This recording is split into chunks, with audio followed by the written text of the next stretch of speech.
everybody. Welcome back to the Nano Blitz podcast. Today we are continuing our rankings for position for, I guess, Ben, would you care to explain what the rankings are from, like based off of? So these rankings aren't based on the performance of last year. This is basically our rankings on people going into next year. So for example, like Christian McCaffrey was my number one for the last episode. And obviously his stats weren't too good last year because he was injured. But this is for going into next year. So we just wanted to clarify about that. So today we'll be going over our top 5 at each position for the positions of interior defensive lineman, edge rusher, linebacker, corner, one slot corner, safeties, and the safeties are going to be combined, so we'll free safety and strong safety, and then a kicker and punter each. So yeah, Ethan, let's get right into it and start off with our interior defensive lineman. So who's your 5th best interior defensive lineman going into the year? Okay, so going into 2022 season, I guess. It was tough ranking him here, but it's just because of the surrounding talent. I think alone he just won't be able to produce really great, even though he has been in the past. But Grady Jarrett is going to be my number 5 interior defensive lineman. So Grady Jarrett has been on a streak for being very good as of recently. 2019, 2020, obviously he's a Pro Bowler. He is pretty much, I think at this point, it's now that Julio Jones is out of the mix, he's probably the best player on the Falcons. You could argue maybe Calvin Ridley, maybe Russell Gage Jr. Senior. But yeah, I'd say Grady Jarrett's probably the best player on the team. And so it's a lot more exciting when I guess other positions are the best player on the team. But Grady Jarrett keeps it interesting, and he definitely produces the best he can. Obviously he doesn't get too many sacks. Not to say he doesn't get any sacks, but he doesn't get too many sacks as a D tackle. But Grady Jarrett is still easily the best Falcons defender and probably the best player on their team. He is a great run stuffer. He eats blocks really well, which you can't really like stat that, you kind of have to watch it. Yeah, it's someone you have to watch. This year he had an all-time high for himself of 21 QB hits. So if he can keep putting pressure with no one around him, imagine if the Falcons can get their stuff together, get a good edge, or maybe even someone just to play next to him or behind him or something that can move up the depth chart and play alongside Grady Jarrett. They can have Grady Jarrett actually doing something, because his talent is being wasted and he could be so much higher on my list, but just because of the surrounding team, I might have to rank him lower. Yeah, I could definitely understand that. My number 5, someone that definitely has surrounding talent around him, is Cameron Hayward of the Steelers. And Cameron Hayward, it's not like it's just because he's just doing good because the Steelers D-line is just insane this year. He's had a very long career where he's been very consistent. He's not having the best years of his career recently, but he's definite. And that also is due to the fact that he's just surrounded by so much other guys like Stephon Tuitt, TJ Watt. He's not going to get as many sacks as before, like in 2017 when he had 12 sacks in a year and was on the All-Pro team. But that shouldn't take away from the fact that he's still probably the second most important player to that defense, or second or third, depending on how you look at it, to that defense. And he's a great veteran presence on the team. He's definitely kind of like the glue to that D-line. And he's still putting up a lot of production. He didn't have a lot of sacks last year, but when you watch all the games, he also had 19 quarterback hits, which is a decent amount. Not his best. Like I said before, he's not having the best season of his career, but I still think he's an elite interior defensive lineman. And the fact that he has all that surrounding talent around him, I think that he's definitely one of the biggest reasons that it's so good. Yeah, when you think of him, it definitely is he is a part of the surrounding talent, When you say someone walks into talent on the Steelers D-line, he's been there since 2011. And speaking of Cameron Hayward, he's my number 4 spot. So look at the 2011 draft, actually, and it's star-studded. all of these players, everybody's like a star. So it's easy to overlook him, Cameron Hayward. But you gotta look at it like, yes, that right now you're listening to this, and it's very clear who the best player on the Steelers defense is, and it's someone who plays right next to him. But Cameron Hayward is so crucial, and it's almost like he makes the other players on his team better. He's been with the Steelers for 9 years at this point. And he's a 2-time All-Pro, 4-time Pro Bowler. He's been getting sacks as a D tackle, and he's been with the Steelers for a long time, and that has nothing to do with his production, except for the fact that he can learn the playbook, and he's there, and he's very comfortable with it. You can tell because he produces extremely well, even though he has to deal with the surrounding talent. But I think Ben said most of what I wanted to say, but yes, Cameron Hayward's my number 4 spot. All right, my number 4 is someone that some people are probably up higher, but I personally think this is the right spot for him, considering how much I value the people above him. My number 4 is Chris Jones, who, in my opinion, is probably the best player on the Chiefs defense. You can make an argument for Tyrann Mathieu, but it's definitely very close depending on how you look at it. But Chris Jones is an elite. His nickname's Sack Nation. Which is not the best nickname, but he gets a lot of sacks. That's kind of his thing. He is still pretty good at run stopping. He's not as good at run stopping as some of the people I have above him, which definitely dropped him, because it's good for interior defensive linemen to get sacks, but I feel like I value for interior defensive linemen just in general. I feel like I value getting run stops more than sacks, but that shouldn't take away from the fact that he had 7.5 sacks last year. He had 9 sacks the year before. And in 2018, he had 15 and a half sacks, which is absolutely insane for an interior defensive lineman. This is someone who has almost single-handedly, they had Frank Clark for a little, but over the past few years, he's almost single-handedly anchored this Chiefs defensive line. And he's a big reason for the success. Definitely one of the more impactful players on the Kansas City Chiefs Super Bowl winning roster.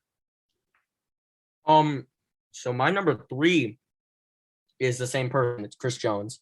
And you basically said all I wanted to say about him. I do want to add, though, that I have a signed Super Bowl football from Chris Jones. That's really cool. But yeah, definitely not the conventional defensive tackle. He is a nose, but he clearly gets sacks. He has a nickname, Sack Nation, which when you said that, I almost laughed really hard because of what happened at the combine when he was running his 40-yard dash. Ben, do you know what happened at the combine? Yes, I know what happened. If you know, you know. Yeah, Chris Jones. There's not much to say that you didn't say about him, but I'm curious to see who your top 3 are for sure if Chris Jones didn't make it. All right. Well, starting off my number 3, it is actually someone that was on your list, and that would be Grady Jarrett. And I think that the reason he's higher on my list is because you put into more account, like, the team. The problem with Grady Jarrett is what you basically said, what I wanted to say about him. Like, he's amazing. Like you said, he'd be higher on your list, probably around where I have him, or even higher. Who knows? But it's just that the talent, he has nothing around him. The Falcons probably have one of the worst defenses in the league. I would say he's the best player on their team. I'd say he's better than Calvin Ridley. But he's just in a bad situation at the moment. Who's surrounding him? I can't even name like some of the people that are. I don't even know who's surrounding him actually on the defensive line. That entire defense is atrocious, and I just feel really bad for Grady Jarrett because, in my opinion, he's probably this second or third best run stopper in the league. And I really do. I really like Grady Jarrett. He's what I want Derek Brown to turn into. That's how much I love him. He's 305 pounds. He just eats up. You have to double team him every time because of how big he is. That definitely takes. It would just be nice to see when he's double teamed if the people around him could actually take advantage of that and be good.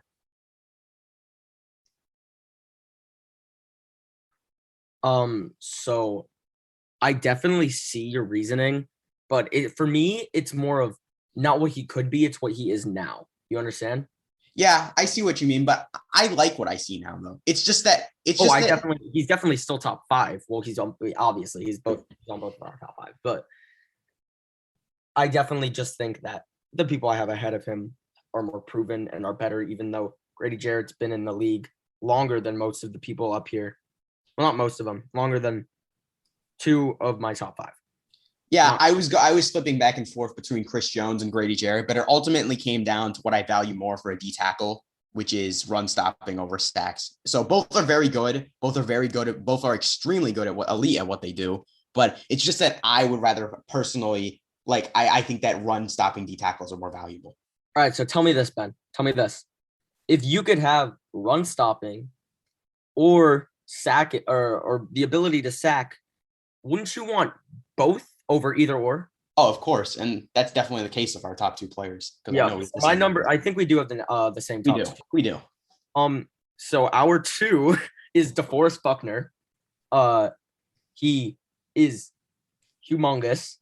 He can eat blocks, but he doesn't need to because you have to double team him, not just so that he won't get to the quarterback, not just that he won't go to the quarterback, but if you, it's almost like the normal big guys like this have to get double teamed. It seems like he should be triple teamed to make him be stopped. It seems like he needs an extra man, and especially because of the people surrounding him, it's definitely hard to not double team this guy. Or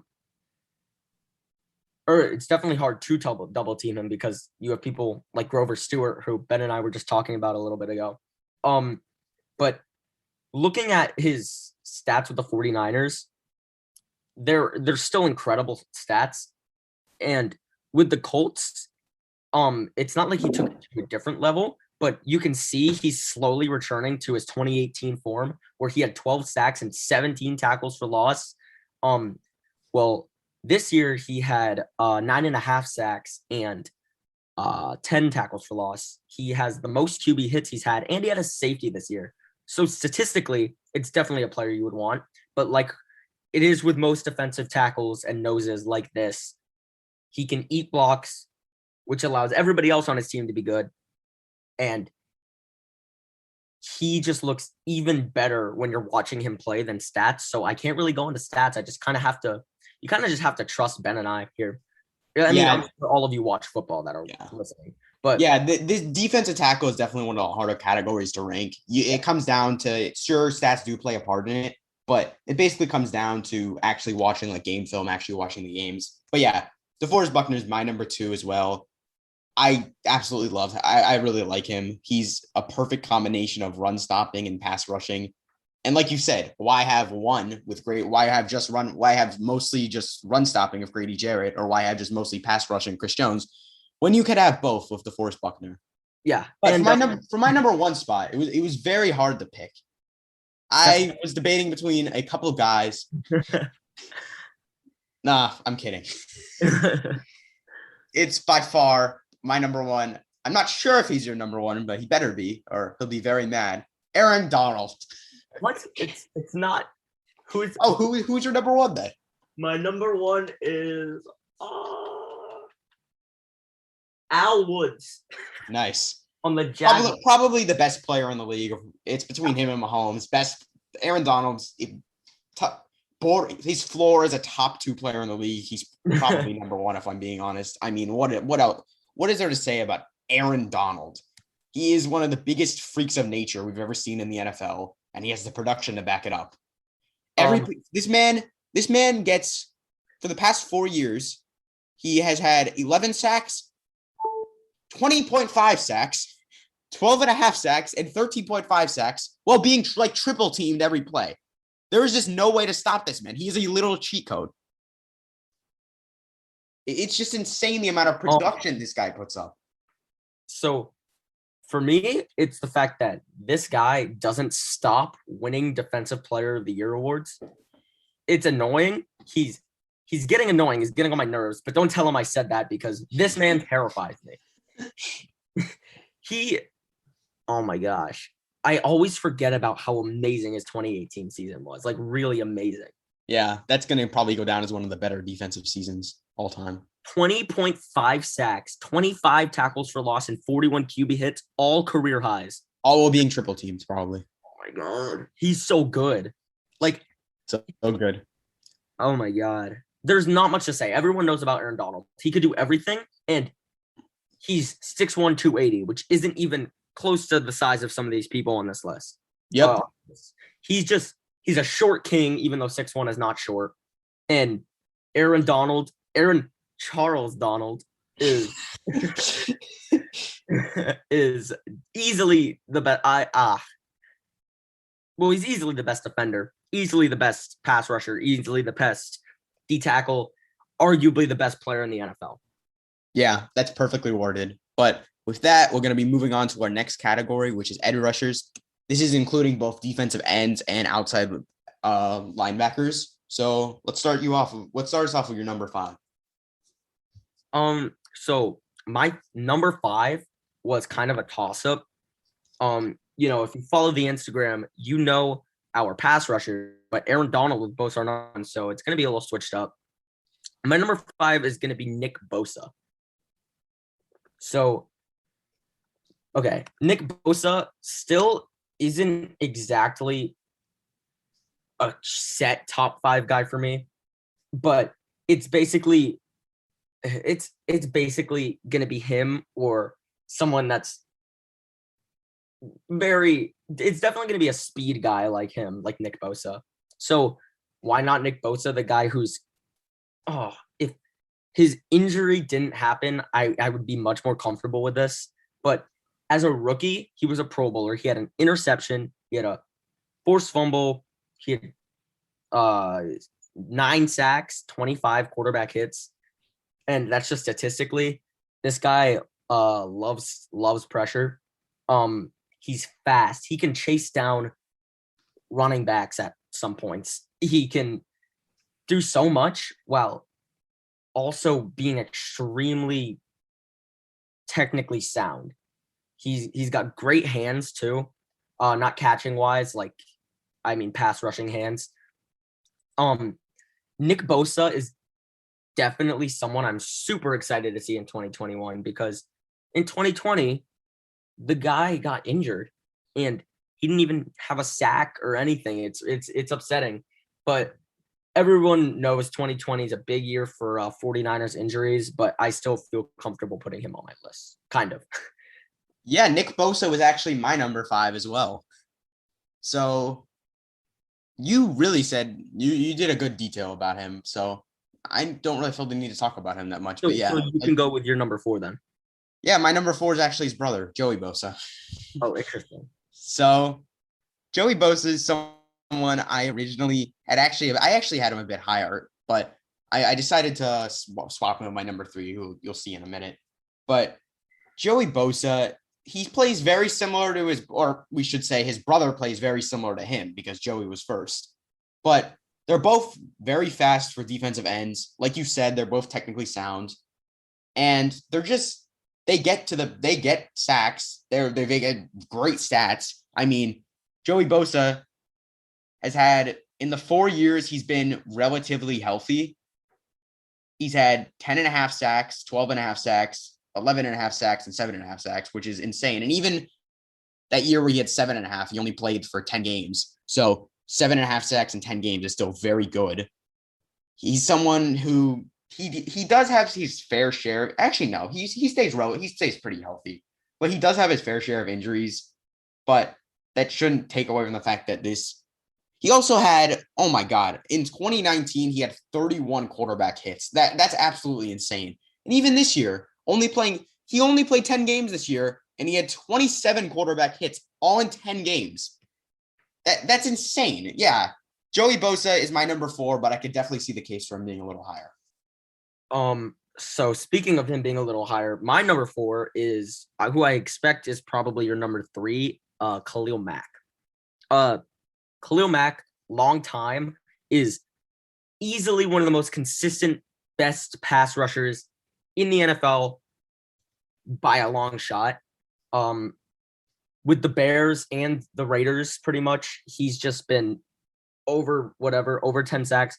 But the past 2 years, he hasn't been able to hit that double-digit sack mark again, which it's really a minor setback. I'm not saying Khalil Mack is slowing down. You could say older age, but he's not even that old. He's 30. 30 is old for a running back, not someone who's going to sit there and be just as athletic. He's not going to lose athleticism like a running back would at 30 years old. Khalil Mack can keep going probably for the next. I honestly hope he doesn't stick around for like the next 8 years, like someone like Terrell Suggs who did that, or like something like that. Because Khalil Mack, I want to remember as not someone who fell off, but someone who was consistent. And he, to me, is probably the definition of consistency. And that's why he's my number 4. And I understand why he would be higher because of the consistency. But these new guys are just topping him for me. But he's still number 4 in my ranking. Yeah, so he is my number 3.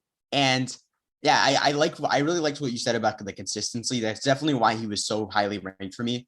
Every year, you know what you're getting with Khalil Mack. He will be an extremely productive top 5 edge. In my opinion, number 3. The stats don't tell the full story of him the last couple of years. He only had 8.5 sacks and 9 sacks the past 2 years and relatively low quarterback hits. But I personally don't think that tells the full story about how much of an impact Khalil Mack has made in Chicago. I mean, first of all, let's take it back to his first year in 2018. I honestly was thinking that he could win Defensive Player of the Year that year, but Aaron Donald exists, so he's not going to win it. But 12.5 sacks that year, and people forget that Chicago defense was atrocious before Khalil Mack arrived. Khalil Mack completely transformed that defense into elite, and that defense is still either elite or borderline elite, depending on how you look at it today. And that, in my opinion, is largely part of Khalil Mack. Obviously, they have other elite people such as Roquan Smith and Eddie Jackson, but I think the person that made that all come together is Khalil Mack. And for that, he's my number 3 edge in the league. My number 3 and your number 4 was switched around. I have Joey Bosa here at number 3, and it's not really for the same reason as Nick Bosa. As much as they're brothers, which is 100%, and as much as their play style is similar in ways, I think they're completely different players. Joey Bosa is obviously much bigger. He's got like almost 20 pounds on his brother. He also has had some crazy seasons. Like you said, pretty much 10 games, and he had 27 QB hits. And you got to feel bad for Joey Bosa. His brother and his pass rushing duo partner both got injured this season, but he did not slow down really. He only slowed down because he didn't play 6 games, but you still get 7.5 sacks, and he probably could have been in the Defensive Player of the Year conversation with how he was playing. He still had 15 tackles for loss. If he forced a little more fumbles in the time he did play, and if he played the full season, he could have been a Defensive Player of the Year candidate. But he is definitely someone I want to see more and more and more of.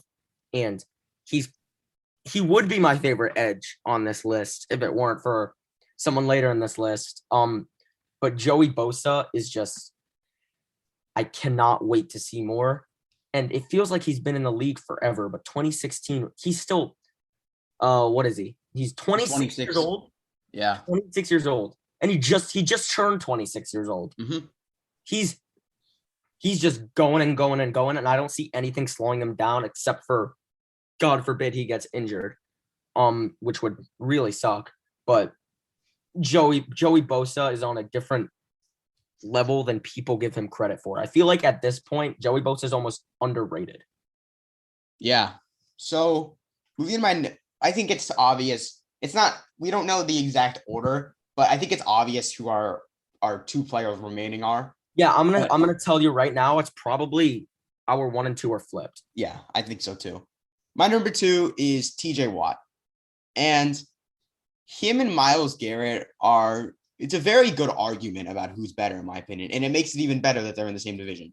But the reason I like TJ Watt is because of not only is he a great pass rusher, 15 sacks last year, also 23 tackles for loss, but he's an outside linebacker. He's not just like an end. He sometimes is in coverage. Sure, he's not amazing in coverage, but he will be put in coverage.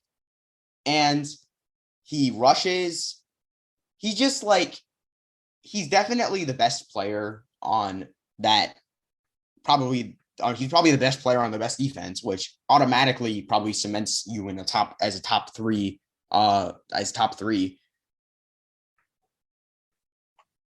But the thing about TJ Watt is he also had 41 quarterback hits. And some people will attribute that to the talent that was surrounding him. And I do think that, it definitely helps. I think that we still have to recognize TJ Watt as the elite player he is by himself, aside from the elite defense. Yeah, I agree. My number 2 is Myles Garrett. And okay, Myles Garrett could easily be the best edge in the NFL. And I'm scared for that day because I don't want to take my number 1 out of my number 1 spot because I like him a lot more than Myles Garrett. But this dude just like doesn't stop going once he's going. It's like, it's unfair. And he's not nearly the run stopper of my number 1, and that's kind of keeping it away. But I think if he played all 16 games, even in 2 games, I think he probably could have led the league in sacks. It probably he could have, I would say. I think he could score 4 sacks in 2 games because that's just how he is. But Myles Garrett does all of that while being 25 years old. He's still young, and all this youth on this edge list makes it look a scary future for here, I'll say this. My top 2 make it a really scary future for Lamar Jackson and especially Joe Burrow. Yeah, Joe Burrow is not going to have a great time with our top. Definitely not. Too. All right, well, yeah. Oh, do you want me to go? Yeah, you could talk about Myles Garrett. Yeah. So yeah, Myles Garrett's my number 1, obviously. Myles Garrett, what edge with TJ Watt for me was, like I said before, we still have to recognize TJ Watt by himself, but it definitely does help to have all that elite talent around you. I mean, TJ Watt has Stephon Tuitt. He has Cameron Hayward, who was also on we talked about him earlier. And that's just on the defensive line. He also has Minkah Fitzpatrick in the secondary, but that doesn't really help him out that much. But that Browns D line was not very good last year if you actually look at it. I mean, who is their D? I don't even know who their starting D tackle was, honestly. And then the other end, I think was I think Sheldon Richardson was their D tackle, which is not good.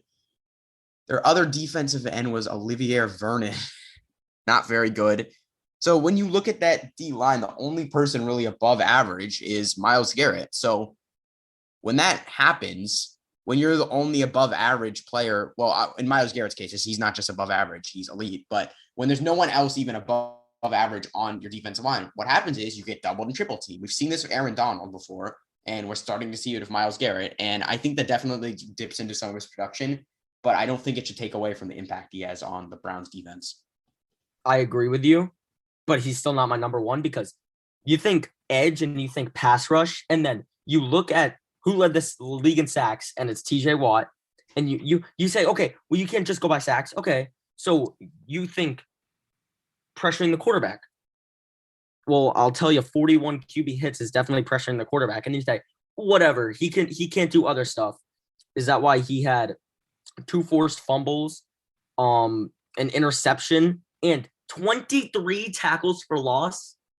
TJ Watt is crazy. He's crazy. And he's I don't want to be this guy, but I could watch him destroy people. And I just get so excited because he can grab the ball out of people's hands like it's nobody. He didn't force as many fumbles as I thought he did this year, but you can look at his past 2019, 2018. This dude punches the ball out any chance he gets. He had in 2019 and 2018 combined, he had 14 forced fumbles.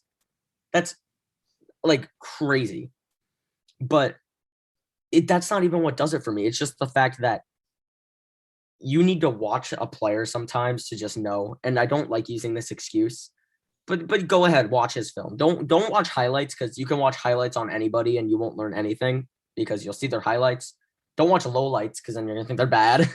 But watch like film study and all that stuff, and you'll understand why TJ Watt is put over Myles Garrett for me, past the fact that he has better stats. Yeah, I definitely see the argument for TJ Watt. I personally was going back and forth. They're both very good players. TJ Watt's definitely a better all-around player. But yeah, I decided to go with Myles Garrett, but definitely a solid selection for you with TJ Watt at 1. But moving on to our next category, we have middle linebackers or inside linebackers. So, you want to start us off for your number 5, Ethan, for inside linebackers? So inside linebackers can be all over the place. I don't think I won't be surprised if Ben and I like don't have same of like 3 players on our list. Honestly, I'd say we actually have really very similar players, but someone who just doesn't get the credit he deserves is Devin White, and he's my number 5. And I know a lot of people are like not big on Devin White, and I don't really get it, but Devin White, his rookie year, had 2 touchdowns, 4 tackles for loss, 91 tackles, an interception, 3 forced fumbles. He definitely just did it all his rookie year. That's a rookie year. That sounds like a linebacker I would take like to put on my team anytime, but it was a rookie. So then you look at his 2020 season, this guy drops 9 sacks and people just overlook it. He had 140 tackles. People just overlook it. 15 tackles for loss, 16 QB hits. Wow. He was like a pass rusher this year, but he's a middle linebacker. And yeah, he wasn't amazing in coverage, but who really was amazing in coverage on the Tampa Bay defense? I mean, besides the linebackers, who were Lavonte David and Devin White. I think Tampa Bay is such a hard team to put on a list because you can't like the best team right now. Especially you can when like they're going to be good, but it's still like a toss up. But for me, it's really hard to see someone else being better than them in the entire NFC. But just logistics, looking at a player, Devin White is my 5. What about you, Ben? My number 5 is someone that I feel like is getting a little, I mean, he was overrated for a while, but I feel like he's getting a little too much hate now, and that'll be Bobby Wagner. I think that people forget how consistent this guy is, especially with tackling. I mean, when you look at his tackling stats, I'm not too big on tackling stats personally, but it's still a very important part of the game. When you look at his stats, he's never had a single year in his 9-year career. He's never had a single season where he had under 100 tackles, and he's had 167 tackles in a season. In 2019, he had 159 tackles. And even in 2020, which it was probably a down year for him, if we're being honest, he would probably be higher on our list than for even number 2 in other years. But he even had 138 tackles last year. So I think that he doesn't really deserve all of it. I do think he was a little overrated, but I think now people are kind of stretching it by saying he's not top 5. Yeah, saying he's not top 5 is crazy. I agree. But here's my number 4. So hold on a second. Okay. So my number 4 is Eric Kendricks. So Eric Kendricks, he's just very consistent. and that goes a long way for me. Consistency is something you'll see me talk about a lot. He can fly too. He's a fast guy. So is Devin White, but Eric Kendricks can also fly. People don't talk about that enough. He doesn't do one thing specifically like amazing. He's just all around very balanced. He's great in coverage. He's not great at pressure, but he's a middle linebacker anyways. So what's he to do? He gets lots of tackles. Tackles for loss is decent. Quarterback hits, he tries. He he's definitely someone that is consistent. And for me, you don't have to look at stats and say they're consistent. You have to look at game. And I don't see a time where Eric Kendricks is someone who you say, oh, Eric Kendricks is overrated or Eric Kendricks is bad or whatever, because everybody knows Eric Kendricks is just consistent, and consistency is important. Yeah, my number 4 is actually also Eric Kendricks. And I actually had him at number 5 before, but after researching a little more, I decided to move him up a spot because when you look at his 2020 season, it seems very similar. Despite playing only 11 games, it seems very similar to other seasons. He had around the same amount of tackles. He didn't record any sacks, but he's not really that much of a pass rusher. He had 3 interceptions, which is actually his career high. But something that really stood out to me when I was researching was his quarterback rating when thrown to. So for 2018 and 2019, it was kind of high. The quarterback's ratings were kind of high when they were thrown to him. He had a 90.7 quarterback rating in 2018 when thrown to, and then a 82.8 quarterback rating when thrown to in 2019. But in 2020, he went from an 82, 83 quarterback rating in 2019. He's now in 2020 only allowing a 58.8 quarterback rating, which to me is a huge step up in coverage. And that to me is what put him above like Bobby Wagner to move up to number 4. I think that he's definitely getting better at coverage now. And it shows in the stats, honestly. And that he's also very good on other parts of the field too. Like you said, he's very fast. He's good at tackling. He's had 100 tackles every season besides his first season. And I just think overall, he's definitely an elite linebacker. And to me, that put him at my number 4 spot. Yeah. So my number 3 is actually Bobby Wagner. So yeah, the overrated thing, I agree with Ben. It's getting old. Literally, he's like, or the underrating by saying he's overrated, it's getting old. Bobby Wagner is definitely someone that is how do I say this nicely? ESPN likes to milk Bobby Wagner quite a bit, but that doesn't take away from the fact that Bobby Wagner is extremely important to the Seahawks defense, and I think without it, they'd probably be one of the worst. I mean, they already aren't great, but they'd probably be one of the worst defenses in the entire NFL. He tackles good, yeah, like Ben said. I mean, tackling basically means that you allowed the reception, then tackled, but we all know that's not what Bobby Wagner does. That's what we know. The rest of the, what's it called? Legion of Room? Is that what they're calling it? Yeah. That's what the rest of the Legion of Room does. And even when he was with the Legion of Boom, the good one, I'm saying Boom, not Room, he still had a crazy amount of tackles. So you know that he's just a really secure guy. And with all these linebackers, it seems like they're all consistent, but Bobby Wagner has a crazy amount of tackles. Good, he always is doing his job, which is really important. Which might sound like, yeah, that's what football players do. Have you seen his strong safety on his team? Look, I like Jamal Adams, but I don't even like Jamal Adams. I'll just defend Jamal Adams, but Bobby Wagner really is the glue that's holding together. It's not even like he's the glue. He's like the tape that's holding together, like, like, I don't know, like the building that is the Seahawks defense. He's like on the last thread, I feel. And I feel like we will see some regression with him like soon. And I don't like saying that because I don't like predicting regression. But Bobby Wagner, as of right now, is definitely I'd still say top 5. Yeah. We both had him in our top 5, so yeah, he definitely is still top 5. Yeah.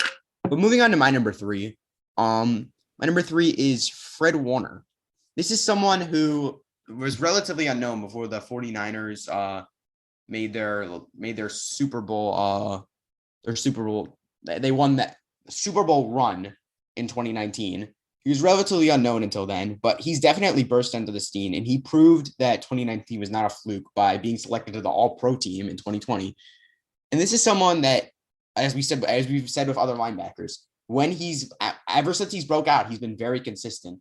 He has the tackling. He's very, very good in coverage. When I watch 49ers games, I always see him covering the middle. But the thing that stands out to me about him is he hasn't missed a game in the past 3 years. From 2018, 2019, and 2020, he started and played in all 16 games. And sure, that's not something you could really practice or anything, because that just has to do with injuries. But that's still something that makes a player a lot more valuable when they don't get hurt and they can actually contribute for all 16 games. That's something that's very important to me. So yeah, Fred Warner, my number 3. I could actually see him being higher though. My number 2 is Fred Warner. So Fred Warner, yeah, he broke out this year, but I don't understand what's up with that, because he was good both years before that. He was. I mean, statistically, yeah, this year was his best year. And he was like the same the other years. But I do understand from a game, and I didn't watch too many games this year, but when I did, he definitely stand out in pretty much every game, which, from judging off what Ben's saying, he's probably very consistent at this point. I want to know more about Fred Warner, and I did a lot of research for Fred Warner leading up to this, but I'm definitely excited to watch him play. I'm going to be watching the 49ers this year regardless, because they actually have a team this year. They don't have what's his name? Cole Beathard at quarterback. Trey Lance was my favorite rookie quarterback. So everything about the 49ers is exciting this year. So I'm definitely going to watch, and I hope to learn more about Fred Warner, because I already think he's great and I don't know enough about him. Yeah. So my number 2, I bet you're trying to figure out who this is. No, I know who it is.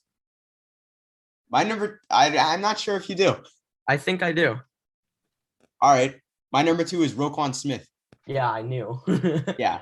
So Roquan Smith is someone I really like. When you watch Bears games, the Bears defense is very good. They have Eddie Jackson, Khalil Mack, as well as Roquan Smith. But I really like Roquan Smith.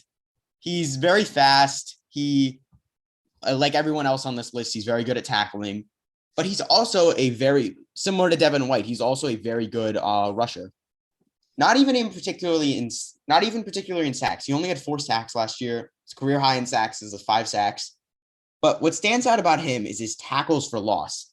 He had 18 tackles for loss last year in 2020, which is more than triple what he had in 2019, which is a huge improvement. And the crazy thing about this is this tackles for loss actually puts him second in the entire league last year for tackles for loss. That is insane for a lot. That's insane. And I think all of those statistics puts him at number 2, combined with he's very good at he's good in coverage. He's good in coverage as well. When he's thrown to, he only allows a 59 quarterback rating and a 63% completion rate. That's amazing statistics for a middle linebacker, especially the completion percentage, because middle linebackers generally have very high completion percentage, usually it's between a 70 and 80% range, because what are you going to do? It's usually these little curl routes, hook routes. They're going to get the catches. The thing is, will you tackle them and will you not let them get a lot of yards? And Roquan Smith does that. And you can see his quarterback rating he allows is 59. So yeah, I definitely think Roquan Smith is one of the best linebackers in the league. And I can only see one other one that's above him. All right. So this is where Ben and I always do this. Ben and I know each other too well, it feels. But no, not even know each other too well. We are very similar when it comes to football mind. Because we have the same number one. Which tends to happen quite a bit. I assume at least this is your number one. Levante David is my number one. Yeah, it's mine. Okay, good. I was gonna say because I can't really think of anybody else, but I don't know. Just seems weird that we both put Levante David at number one because a lot of people do not put Levante David at number one. I don't think that's weird. I think it's pretty obvious. I don't know. I think a lot of people don't put Levante. I think a lot of people put Levante David lower in their top five. I don't see who else could be number one. I mean, neither. Exactly. That's why we both have them. I don't think Fred Warner is the best linebacker in the league. I think Levante David is. Well, I think TJ Watt's the best linebacker, but I think Levante David is the best middle linebacker. But okay, so do you want to talk about him or you want me to talk about him? You can talk about him. All right. He could do everything. Levante David, he got robbed of Super Bowl MVP, I think. I don't know. He just is good, but I can give more information besides he is good. So yeah, his passer rating allowed might not be that great. 93.4. Okay. I honestly don't know where to start. This is a little weird. Okay. So Bobby Wagner in the past, I would say I'd put over him, but even when Bobby Wagner was reigning over like him and Luke Kuechly were the top two guys and everybody was arguing, even though Ben and I both know Luke Kuechly was better than Shouldn't have even been a debate. Shouldn't be. Luke Kuechly would easily still be in this top five if he was still playing, by the way. He would probably be number one. He probably would be. Well, I mean, who else would you put over him? No one. He still would be number one. It's a shame. Yeah. Honestly, if I can honorable mention a player that's not even in the league, it'd be him. Yeah, I agree. Well, he'll be our honorable mention. Yeah. But when Bobby Wagner, Luke Kuechly were on top of the league at middle linebacker like that, Levante David was still in Tampa Bay doing his thing, being loyal, and in all of this time, he had an All-Pro selection and 1 Pro Bowl. Think about that. The best linebacker on both of our lists seems to be underrated, by the NFL. Yeah, 1 Pro Bowl and 1 All-Pro, and he's the best linebacker in the league according to us. So put some respect on Levante David's name, and I think now that he basically is a part of the best, he's a part of one of the best defenses, one of the best teams. It's hard to overlook him now that people want to watch the Bucs, but Levante David, I'll just go off and say it, has always been this good. Yeah, I agree. It's just that there was more competition. Yeah. But moving on to our corners, do you want to start with the slot corner or we'll do the slot corner? Yeah. We'll do our slot corners here. We're doing 1 slot corner. Yeah, we're not going to do the top 5 slot corners. All right. So my best slot corner in the league is Bryce Callahan. I say this because, I mean, there's only so many slot corners, if we're being honest. The best slot corner probably wouldn't even be on the list of top 10 corners. I mean, he could be, but it's kind of just a different position. That's why I felt like we had to rank it separately. But Bryce Callahan was elite this year at what he did. I mean, he allowed the lowest quarterback rating in the league when thrown to, 47 when thrown to, which is absolutely insane, especially for a slot corner. But he also has elite tackling, which truly makes him the best in the league. And I don't even think I mean, I guess it's close, but for me, it was pretty obvious that it was Bryce Callahan because not only does he have the coverage, but he also has the elite tackling skills to back it up. I'm gonna quickly get rid of my slot corner because it's slot corners. I hate to sound like that, but whatever. Definitely has slowed down in the past couple of years, but former All-Pro Desmond King, who is a slot corner, but he's also a safety. Isn't that weird? Yeah. He's like both, but that's how he is. So it's what it's going to be. So last year, in 15 games, he honestly wasn't that great, but on the Texans, I actually think he's going to be the only player that's going to be able to guard anybody on that defense, except for Justin Reed. So I just think on the Texans, he's definitely going to do the best he can.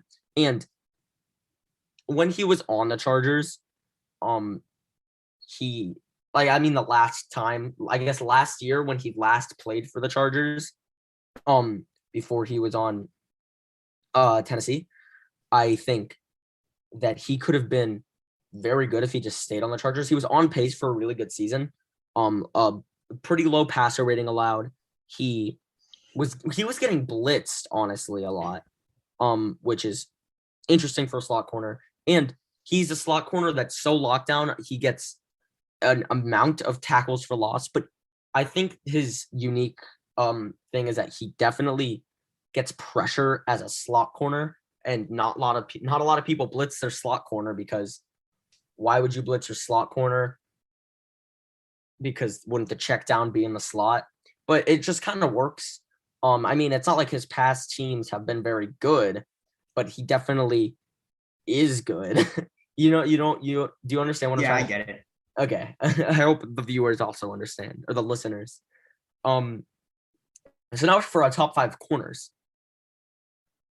All right. So my number 5 corner, I feel like the personnel on this list might be the same, but I feel like the order is going to be a little different. My number 5, we're going to start it off with Marlon Humphrey at number 5.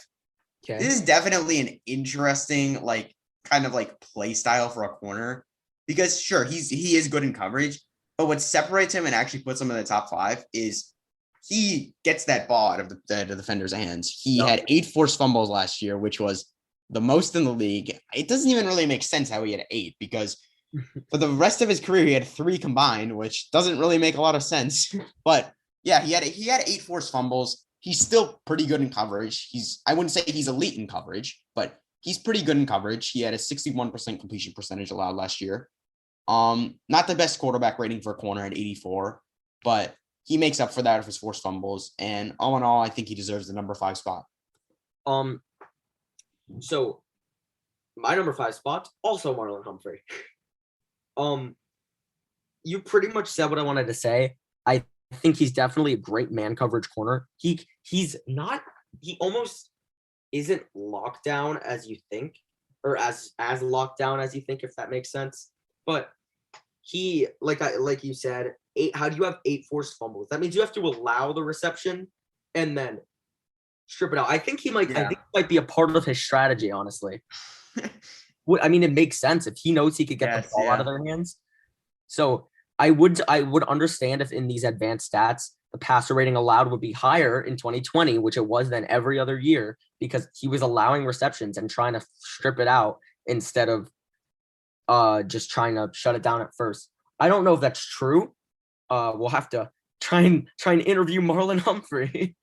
But I'd really love to find that out, actually. If anybody knows if he's ever said anything about that, please let us know, because I feel like that makes sense, right? Yeah, it might make sense. Yeah. Yeah. All right. So moving on to my number 4 spot, it's actually, I feel like this might be similar to yours, but mine's actually Stephon Gilmore. And Stephon Gilmore is someone, if we're ranking based on 2020 production alone, he definitely would not be on this list, because he did not have the greatest 2020 season. But that can't take away from the fact that the season before that, 29 season. Also, keep in mind, he was playing hurt in 2020 for a large part, and he actually missed 5 games due to injury. But in 2019, he was the defensive player of the year. Not only was he the defensive player of the year, but he was the defensive player of the year with Aaron Donald playing in the league. So that's very impressive. That makes his defensive player of the year a lot more impressive, because you just expect it to go to Aaron Donald every year. Yeah. But yeah, he definitely saw some regression last year. Even in coverage, he went from allowing only a 44 quarterback rating in 2019, which is insane. That would be number 1 by a decent amount if it was this year, to a 75 quarterback rating, which is not terrible, but it's not an elite level of play. But I think that he can go back to that. I really do think he can go back to that production that he had in 2019 this year. And also, the stats, like I said before, the stats don't tell the full story. This year, he definitely took some pressure off of the other Patriots corners. And I think that's one of the main reasons that J.C. Jackson actually broke out this year. So yeah, I think he still has a big impact on the Patriots. And a year ago he would have been number 1, but today he's number 4. So we don't have the same order. This is gonna come to a surprise to a lot of people, and I hate doing this because I want to see the Dolphins be good, but I don't even like Xaiven Howard, who's my number 4. Xaiven Howard makes me mad. He broke out this year. It's not like he broke out this year. 2018, he had 7 interceptions. But then 2019 definitely slowed down. But this year he was a monster. 10 interceptions, 20 passes defended. It almost seems like a crime to put him at number 4. But again, we're not doing this just based on the 2020 season alone because everybody has their own little rankings. We're going for the future and looking at the past. And his past doesn't start at 2020. It starts at 2016 when he played his first season. But even if you want to go the first full season he played, he isn't as good as he was in 2020 any other year by kind of a long shot. I mean, 2018 you could say was close, but it really wasn't when you look at the advanced stats. So we go to the advanced stats. The passer rating in 2020 was 48.3, which is quite low. He had more pressures. He had the lowest missed tackle percentage. He just played really, really well in 2020, and everywhere else, it just kind of doesn't impress me as much as his 2020 impresses everybody else, because I don't think it's a fluke. I still think he's good. I just don't know, especially since he wants out of Miami. I don't know how he'll be because he clearly has been good with Miami and only Miami. But who knows? I could be wrong. That's kind of a shot in the dark, but he's my number 4. Yeah, so I believe I already talked to my number 4. So moving on to my number 3 is a lot of people up higher, but it's not due to the fact that he's any worse than people say. It's just that the fact that I think the people above him are better. My number 3 is Jaire Alexander. And this is someone who, along with Xavier Howard, kind of broke out in 2020. But he is in terms of like pure coverage, he's like I said, he's top 3. He's my number 3. I don't know. I just feel like the number 1 and number 2 are better than him. And I know I'm going to a lot of people probably disagree with me, but I think number 3 is the right spot for him. But that shouldn't take away from the fact that he's still a top 3 corner in the league. Some people think he's better, like I said, but he has a very bright future. And I think in the future, he definitely will be number 1 eventually. So my number 3 is Stephon Gilmore. So looking at Stephon Gilmore, it's hard. Like this is a little annoying because I just said that Xaiven Howard, his 2020 season can't do it, but then I'm going here and saying, his 2019 season was just so good. But that's not just true, because Stephon Gilmore has been good in New England, at least, which he still is in New England. Pretty much every year he's been in New England. At least in the full years. He didn't even play a full year in 2020, and he's still a Pro Bowler. And then 2016 with the Bills, so he also made the Pro Bowl. So it's like, what am I gonna do? Because I'm stuck where Stephon Gilmore, I feel like could be lower or higher on my list, but I think 3 is a really good spot for him. And that's really the real reason why he's here. It's not because I think he's necessarily even the 3rd best corner in the NFL. I think it's a toss-up between Xavier and Gilmore probably for my 3 spot. But I'm putting Gilmore just because I've seen more proven thing, or I have more proof of Stephon Gilmore. I don't know how to word it. He's more proven, Stephon Gilmore, and just that makes it more safe for me to put him at 3 than to put someone who really broke out last season at 3. Does that make sense? Yeah, I get it. So my number 2, are you done? No. I'm baffled. I'm baffled by the fact that Jaire is number 3. I know. I knew I was gonna get some shocks from that. Yeah. But my number 2 is Xaiven Howard.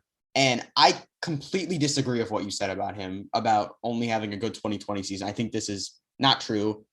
In 2018, he only played 12 games and he had 7 interceptions while allowing a very similar, only 1% more completion percentage.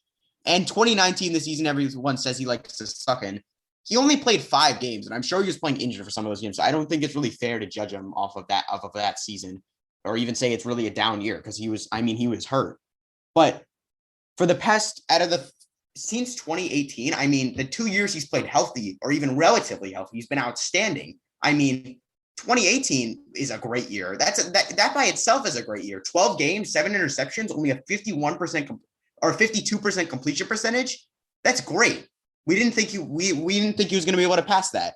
Then came 2020, where he honestly had one of the best statistical seasons for a corner in recent memory. If we were judging based off of just stats alone, he would unquestionably be number 1. He had the most interceptions in the league at 10, which is insane, double-digit interceptions. He had the most passes defended in the league at 20, which is also insane. And he had a 48 passer rating when thrown to, which is absolutely insane for a corner who's guarding the best receiver on the other team all the time. So Ben.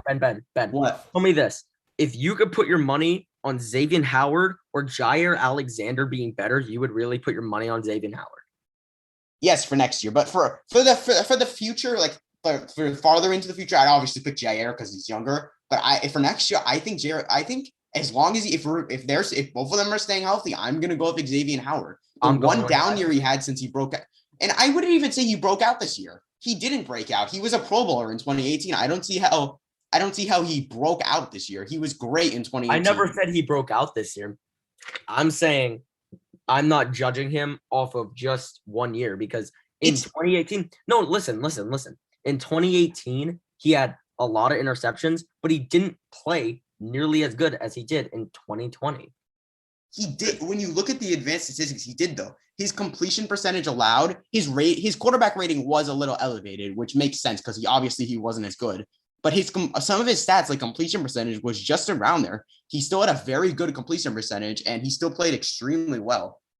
And I definitely think that obviously it's not on par with his 2020 season, but I still think it needs to be recognized that he didn't just have one good year. He was very good in 2018, and he may have done the same. We won't know what happened in 2019 because he only played 5 games. But yeah, I know it's a controversial opinion, but I do think Xaiven Howard's that good. All right. Whatever. I'm not going to argue anymore. Jaire Alexander is my number 2. And he gets great stats. Not to be mistaken. He had 13 passes defended. He has 41 total passes defended in his career, and he got drafted in 2018. His advanced stats look good too. His passer rating started off a little shaky, but that's because being a rookie corner 1 in Green Bay, where you have to deal with people like Adam Thielen and Stephon Diggs, because this isn't 2018, obviously. It's I guess also Kenny Golladay and who am I forgetting? I guess Allen Robinson still on the Jaguars? I think he was on the Bears at this point. It's gonna be tough to be a rookie corner trying to cover those people. So yeah, his passer rating allowed in 2018 looked bad, and then he got into his groove a little bit in 2019, and now he's just gonna go off. I'm calling it. Okay. First of all, this guy doesn't let touchdowns happen, which is what more can you really ask for in a corner? He allowed here. Listen to this in 2020, and I'm gonna allow myself real quick to judge people or just to judge Jaire because he's so young off of his 2020 season, because he allowed 375 yards and 2 interceptions. And 2 touchdowns. That's nothing. That's nothing. It's like he made receivers disappear. he shut down his side of the field. And before that, a rookie corner is not going to do great as the corner one in a competitive division like that with good receivers. Second year still wasn't great, but his completion percentage allowed improved drastically, and he had the most targets of his career, and he still had 2 interceptions, and he allowed 5 touchdowns, which is not even that much, and 831 yards is quite a bit.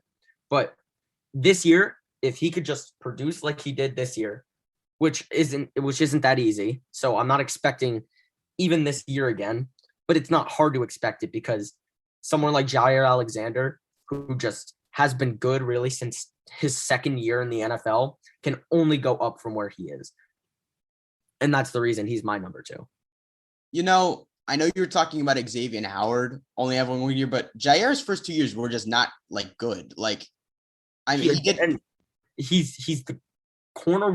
So he came into the NFL, the cornerback 1 on the Green Bay Packers, and had these high expectations to go against Stephon Diggs, Adam Thielen, Allen Robinson, Kenny Golladay, and he's not going to be good. I'm surprised he's even good now. It's hard for people to deal with that, but he is dealing with it because he's the second best corner in the NFL. Yeah, it's definitely a good argument though. There's definitely facts supporting each side. But moving on to number 1, we have the same person. Stop the arguments. We can stop the arguments, right? Yeah, let's stop the arguments now. We have the same number 1. Jalen Ramsey. I absolutely love him. I love how he plays. I love the intensity he plays with, and he has all the talent to back up all the stuff he talks about. He has the talent. The trash talk. Oh yeah. Yeah, he talks so much trash talk, but he has every ounce of talent to back it up. Yeah, the stats don't tell the full story about him either. I mean, he doesn't have an amazing amount of interceptions. He only had 1 interception last year, but I mean, casual people say that like, oh, he's not good. He only had 1 interception. How can he be the best corner in the league? Yeah, exactly. He locks down everyone he plays. He literally locks down everyone. 50% completion rate, outstanding, best rate of his career. He's just overall an outstanding player. He's a really good football player. It's so simple. This guy, just again, doesn't allow touchdowns, which is all you could really ask for. He doesn't allow yards too much either. And he's only gotten better since his rookie year, which he's like, his rookie year, it's the same thing pretty much with every corner 1 that's going in as a rookie. You're going to a sorry franchise like the Jaguars. And in 2016, they aren't good. And then what happens in 2017 when Jalen Ramsey plays his second year and gets into the group of things? The Jaguars are in the what's it called? AFC title game. They're in the championship. That doesn't just happen out of nowhere. It definitely doesn't happen with Blake Bortles at quarterback. It's the defense.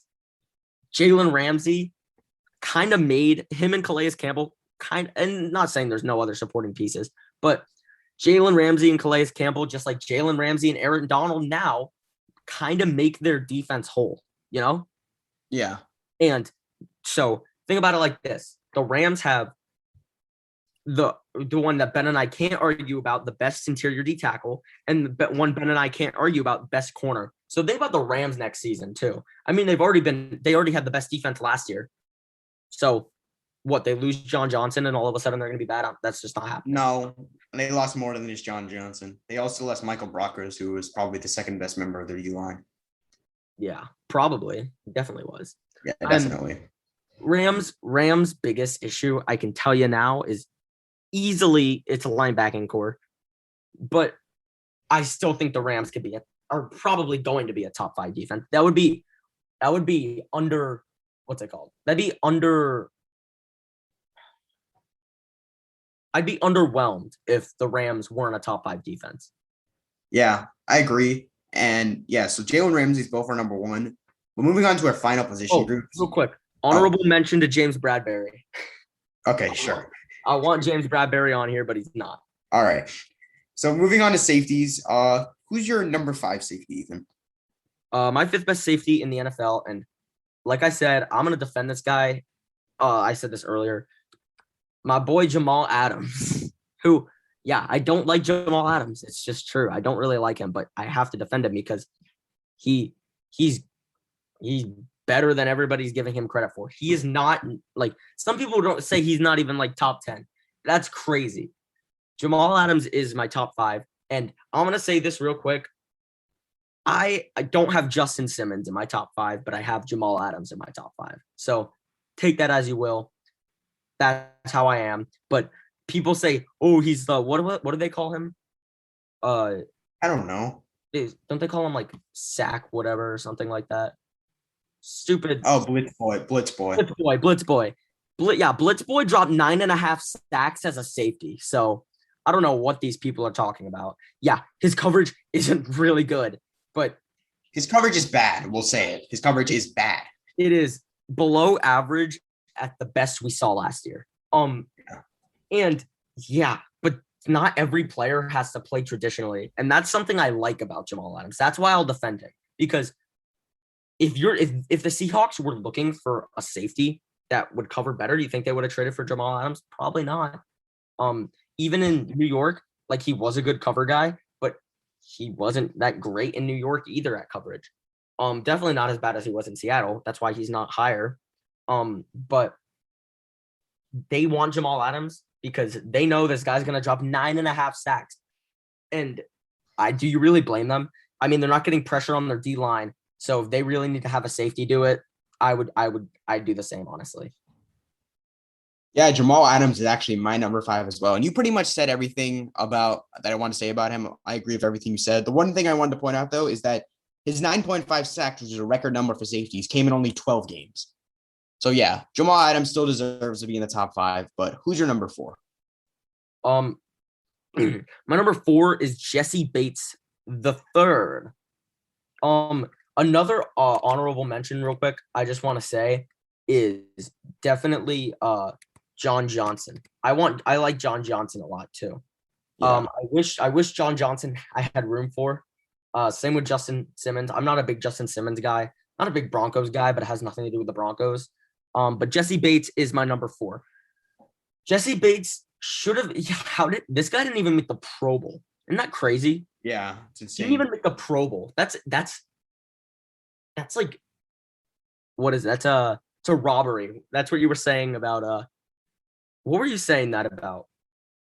Were you saying that about like Brian Burns or something not making the Pro Bowl? Yeah. How did Brian Burns not make the Pro Bowl either? I don't know. They're big snubs. That's the truth. 70.7 passer rating for a safety is really good, actually. His completion percentage allowed was 54.3, which is ridiculous.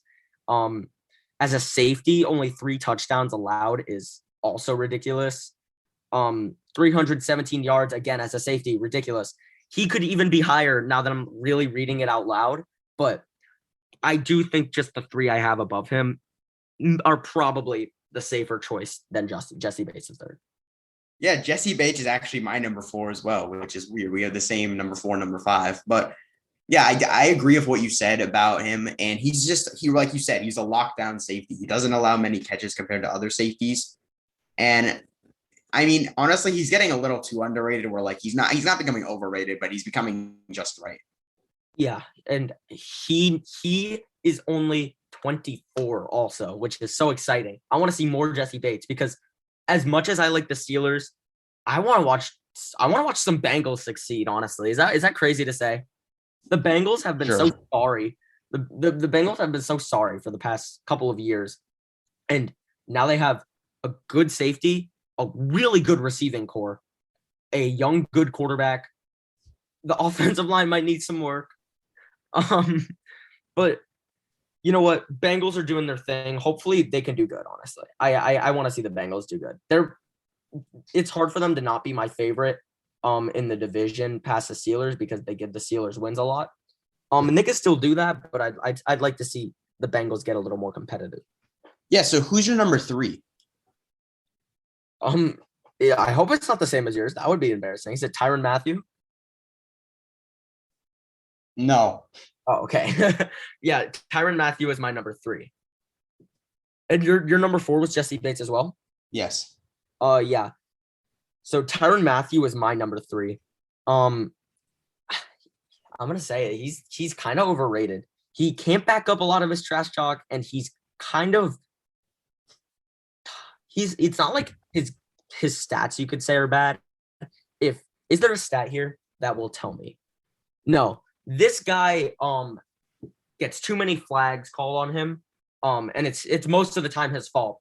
He has a short temper and it's bad for his game because he can't produce when he's getting ejected from the game or pass interference or holding or whatever. It's just he can't keep doing it because he's gonna look worse. And I honestly am comfortable with switching him with Jesse Bates and making Jesse Bates my 3 because looking at the advanced stats and what I just said, just past the 6 interceptions this season, which I think is correct, right? I actually did check. Yeah, 6 interceptions this season. I can't see a reason he's better than Jesse Bates. But no, honestly, I'm gonna make a switch. Tyrann Mathieu's my 4 and Jesse Bates is my 3. All right. So my number 3, my number 3 is actually Minkah Fitzpatrick. I was going back and forth between him and my number 2. But first of all, before I talk about him, I just want to say a fun fact that I just found out while researching. This did not take down his ranking. Really, this didn't really impact it. But in 2019, the 2 games that he played for the Dolphins, he was targeted 7 times and he allowed 7 completions for 135 yards and 3 touchdowns. And so on the Dolphins in 2019, those 2 games, he gave up a perfect passer rating. That's funny. I didn't know that. Yeah, I just found that out. That's not going to take away really that much from like how good he is, but it's just kind of funny. But yeah, since he's been to the Steelers, been on the Steelers, he's been a completely different player. I mean, he started that season of 158.3, otherwise a perfect passer rating on the Dolphins. The rest of the season, he had a 46.3 rating. So yeah, stuff changes really fast. Yeah. And even last year, he only had a 65.7 rating, which is definitely an improvement. Minkah Fitzpatrick is someone who is a dynamic playmaker. You don't see playmakers really that much on defense. That's mostly on offense. But no, Tyrann Mathieu is someone who changes the game. He forces a lot of turnovers. He probably has the most like potential to like force turnovers. He might not have the most. Obviously, Xaiven Howard is the most. But I think next year, he honestly could lead the league in interceptions. He's someone who is a ball hawking safety. He gets a lot of interceptions. He didn't have too many last year. But I just like how he plays, he'll get a lot of interceptions. That's exciting. I'm pretty sure every single year of him being on the Steelers so far, yeah. Oh, wait. Oh, no. I guess I'm wrong. I thought he got a defensive touchdown every year he's been on the Steelers so far. I'm wrong. Yeah. Ben, can you hear me? Yeah. Oh, okay. Sorry about that. So my number 2 is Minkah Fitzpatrick. So Minkah Fitzpatrick, you said a lot of what I wanted to say about him. Minkah Fitzpatrick is someone I'm very comfortable at putting at number 2. Some people might think it's high. I don't. I think Minkah Fitzpatrick's actually really, really good. It seems like he doesn't put up the stats that you would think Minkah Fitzpatrick would, but then you look at, of course, the advanced defensive stats, and he doesn't miss tackles. He's one of the best tackling safeties in the league. I'd honestly say I'd only put 2 people over him tackling wise, and one of them is my number 1. I mean, as safeties, not like because linebackers are probably all better tacklers. He does not allow yards down the field. He's one of the best like deep zone safeties, I'd say, in the league. He might be the best. He doesn't hit too hard, but he can strip the ball. And yeah, he's a ball hawk. I think he can lead the league in interceptions. Yeah, I definitely see your ranking at Minkah there. I personally had Tyrann Mathieu at number 2, but I'm easily considering swapping them. It's very close. Mm-hmm. Tyrann Mathieu, you're right. The penalties he commits definitely hurts them, but I still think his production, as well as the impact he makes, is enough to keep him at number 2. You pretty much settled it. Like, you said both the good things and the bad things about Tyrann Mathieu, which I really liked. He allowed a 62% completion percentage last year, 56% in 2019, which is very good. He allows very low ratings at 57 and 60. He gets interceptions. He had 6 interceptions this year, 4 interceptions last year, and he's a pretty good run stopper. So all in all, I think he deserves the number 2 spot. But it seems like we both have the same number 1, and I'll let you talk about him. This guy's been my number 1 for the past 2 years at this point. I want to make sure that's right. Yeah, he's been my number 1 for the past couple of years. Harrison Smith is the guy. He's actually, that's interesting. I just have Pro Football Reference pulled up just for the stats, like the advanced stats. It says he's listed here at free safety, but I could swear to you he's a strong safety. So that might be a mistake. He was also born a day after me. That's fun. But into the stats, this guy throws people. He's a true enforcer. He hits so hard, this guy. He's someone you can send like Jamal Adams to go blitz. He won't do it as good as Jamal Adams. Jamal Adams is easily the best blitzing safety, but he probably hits just as hard as Jamal Adams, if not harder. And the thing that separates him from, he's like if Jamal Adams almost didn't blitz as much and could play coverage really well. He's a mix, I'd say, of Tyrann Mathieu and Jamal Adams minus the bad. So Harrison Smith is just really good to me. And I think it's kind of like thinking about it, all the Vikings talent that we've ranked over this entire like thing.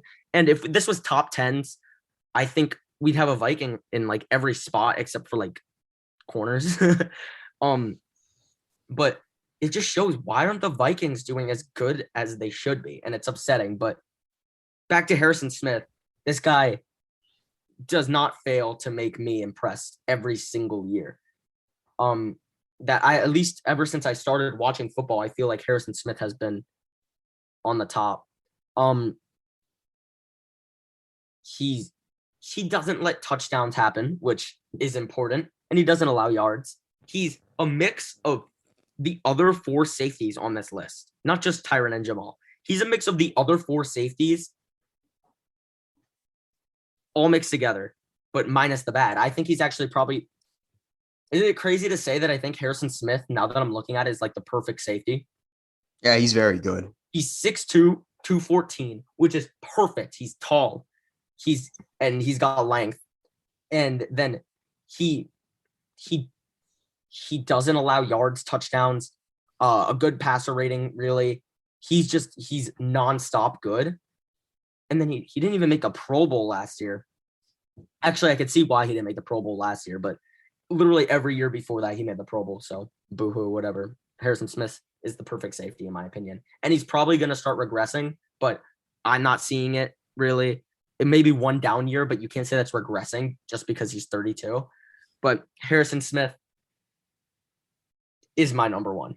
Ben? Yeah, he's my number 1 at all. I think you've pretty much said him perfectly. He's the best all-around safety in the league, pound for pound. And that, to me, puts him at number 1. But that wraps up our defense, but we're kind of running short on time here. It's getting a little too long. So let's just quickly name our kicker and punter. My kicker is Jason Sanders, who I guess is controversial as much as people care about kickers. And my punter is Johnny Hekker. Who's yours? My punter's Johnny Hekker. I just don't understand how people look. My favorite player in NFL history is a kicker. It's Harrison Butker. But Justin Tucker is the best kicker in the NFL. It's like so clear. Justin Tucker is the most accurate kicker in NFL history, probably. I'd say not statistically, but I'd say he's the best kicker in NFL history. He's crazy. I don't get it. I mean, Jason Sanders and Harrison Butker are definitely the future of kicking in the NFL. Yeah. But Justin Tucker and Johnny Hekker are best punter, best kicker. Pretty concrete for me. So that's it. All right. I know the end day was a little rushed, but we don't need to talk about that too much. So thank you guys for watching. I know this episode was a little bit long, but the other one was a little bit long. We had a lot to cover in this episode. I mean, we were talking about the entire defense. But thank you guys for watching. Check out our Instagram at NanoBlitz Podcast. We're starting a new series. We're going to be going over an X Factor on each team. So that sounds interesting. Definitely check it out. Thank you thank you guys for watching and see you guys next time on the NanoBits podcast.